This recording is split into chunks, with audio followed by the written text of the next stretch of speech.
Alright, so this is day 9 of journaling every day for 90 days to hold myself accountable for my self-improvement journey and to let my mom know how I'm doing because I don't get to talk to her enough during the week. What's up, Mom? How you doing?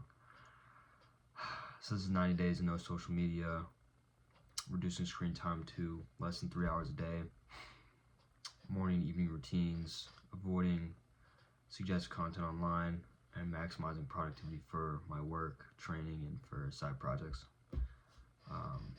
It's for future reference for me to watch back on. Good for my mom to see how I'm doing, and good motivation for stuff that I'm doing because people are watching. My goal is to spend 90 days building and breaking habits. Observe the benefits while having a normal schedule like a normal person. So today I'm going to talk about something big. Today I'm going to talk about love. Today I'm going to talk about love, and I'm talking about romantic love today. That's what I'm talking about because I was reading an article in the Harvard Medical Journal about it, and I find it very interesting. So that's what I'm going to talk about today. But first, I got to update my mom. Did our routines today. Going to bed a little late. My bad. I got caught up in the Python I was writing, my data analytics stuff.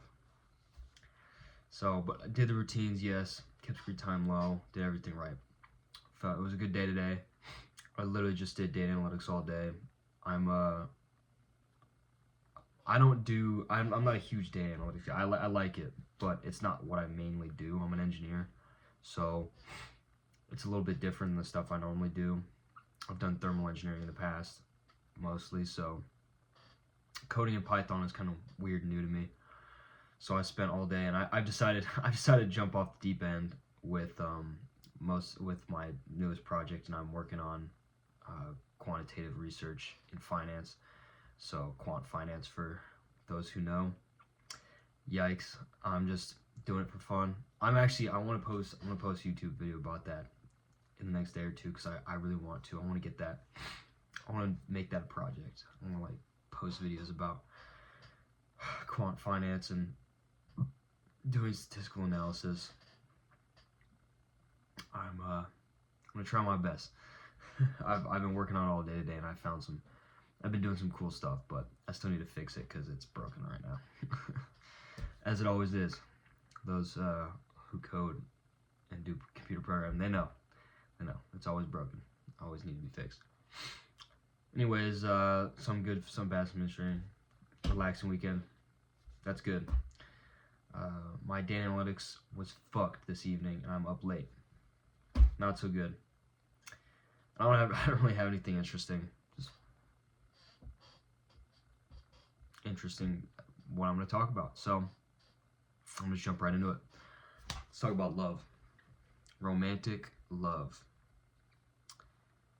And I'm not quite sure if romantic love is sexual love. I know there's asexual people out there who love. So that's not something I'm necessarily covering, is the sexual aspect of it, because I feel like love and lust are very different but kind of related things in a way. Again, I'm no scientist, so, well, I'm a rocket scientist a little bit, but at least that's what my degree is in. Anyways,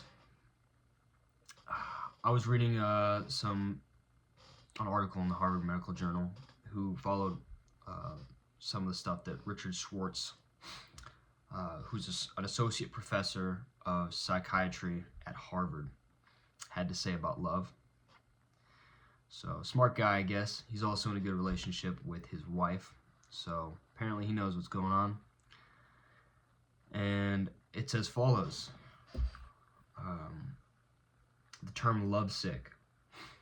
Funny because love doesn't actually physically make you sick, but kind of, because it raises your cortisol levels, which does suppress immune function, and it does that in the first stage of love, which could be considered kind of a sickness. And if you've ever been in love, you notice that it almost is like having an ailment. You can't control it, you can't escape it. And sometimes it does make you feel genuinely sick to your fucking stomach, unable to breathe. Love is crazy, man. Probably one of the most powerful feelings out there, I think.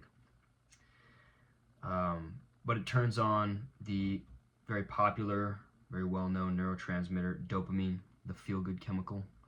So that's what love does. Makes you feel great. But it also drops serotonin levels in your brain, which leads to a slight drop in serotonin levels in your brain while increasing that dopamine. Leads to what we would call obsession, which is why oftentimes when you are in love, you feel obsessed, an obsessive need to be around that person to keep receiving those dopamine hits. So that's what caused that. And Schwartz proposed that there are two main forms of love. Phase one, two phases, not forms, sorry. Phase one is when that dopamine spike and that serotonin drop happens, and over that phase of love, your serotonin gradually decreases, and your crazy, stupid, obsessive love wears off. That's during stage one, so you're a lot more likely to be obsessed and stupid. He called it the first year of love. I'm not sure if that means literally 1 year or just the first section or phase. If it's a whole year of that, that's kind of crazy. So that's why you often feel stupidly obsessed, crazy in love. And possibly why a lot of people's relationships die off after that 1 year mark. Perhaps that obsession wears off and they don't enter that second phase of love, phase two. Phase two is characterized by an increase in the oxytocin hormone, which cements bonds, raises immune function, long-term health benefits found in couples who've been together a long time. Those couples tend to live longer, have fewer strokes and heart attacks, so better heart health, better brain health too, allegedly.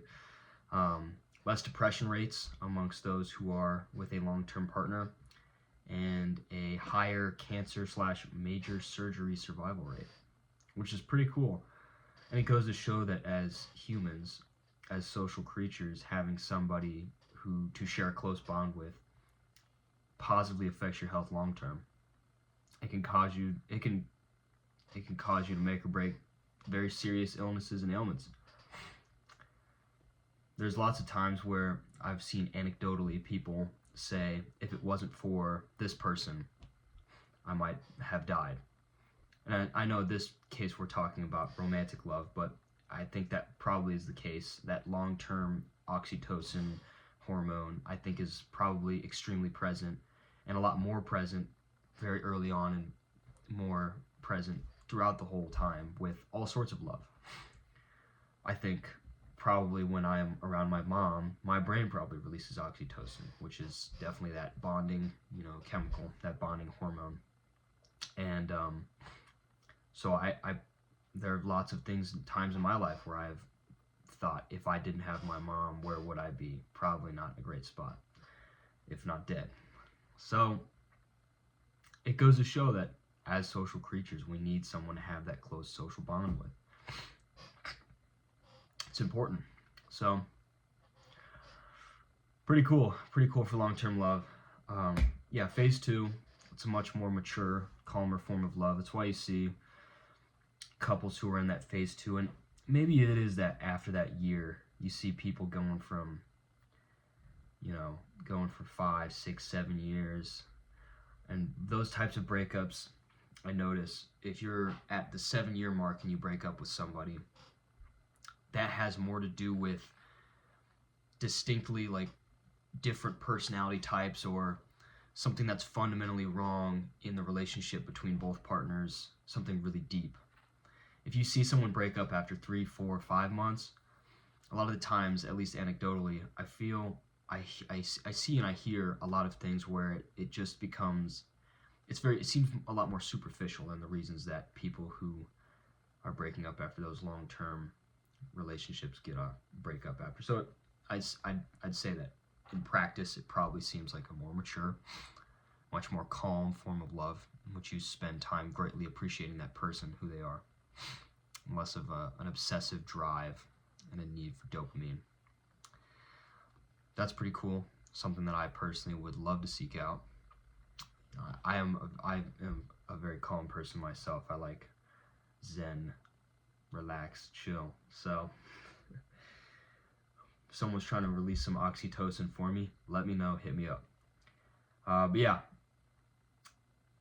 Richard Schwartz, he's a person who was referenced many times in this article. I'll provide it for you to read, Mom, in the description, so you can click on that. And he said his secret was to stay curious about your partner. Always be asking questions, staying curious. Always be wondering what they're up to. There's, wanting to learn more about them.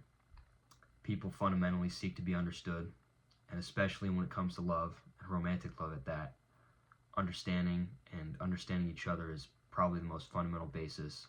You people say things like communication and stuff, but understanding is in itself a form of communication, I would think. So seek to understand your partner, seek to understand those who you love around you, and that doesn't even necessarily translate to just romantic love. I think everybody needs to be understood. Even your pets, your dogs, want to be understood. They'll bark at you for food. That's they're understood. But yeah, seek to understand someone. Find people around you who seek to understand you and who you are, because deep down you have a good soul. You know who you are. At least most people. Maybe not some like psychopaths. I don't know. Me personally, I'd say my personal take on love is, I believe love lies in the little moments in life. I think that's the most important building factor of love for me. When you're able to have those little moments day to day with someone and truly appreciate them, I think that is love.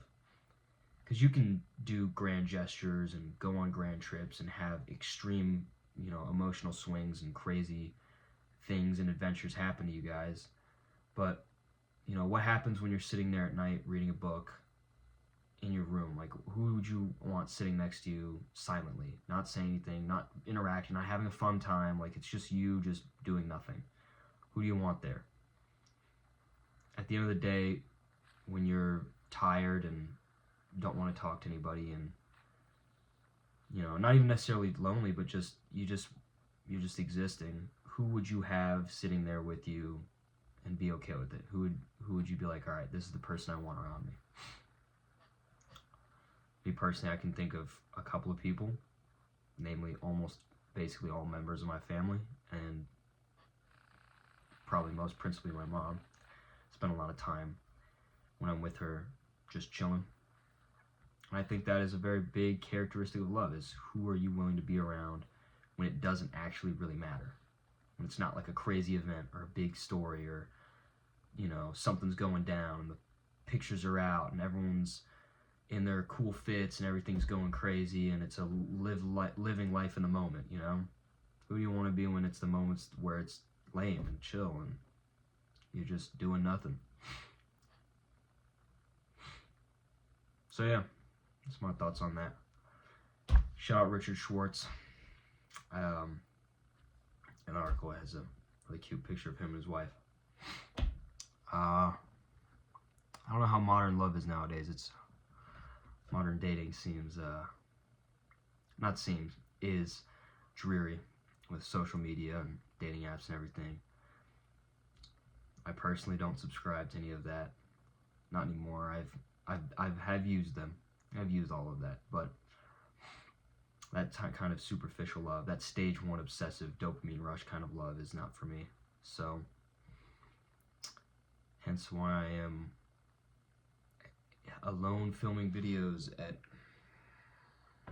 odd hours of the morning after coding by myself all day.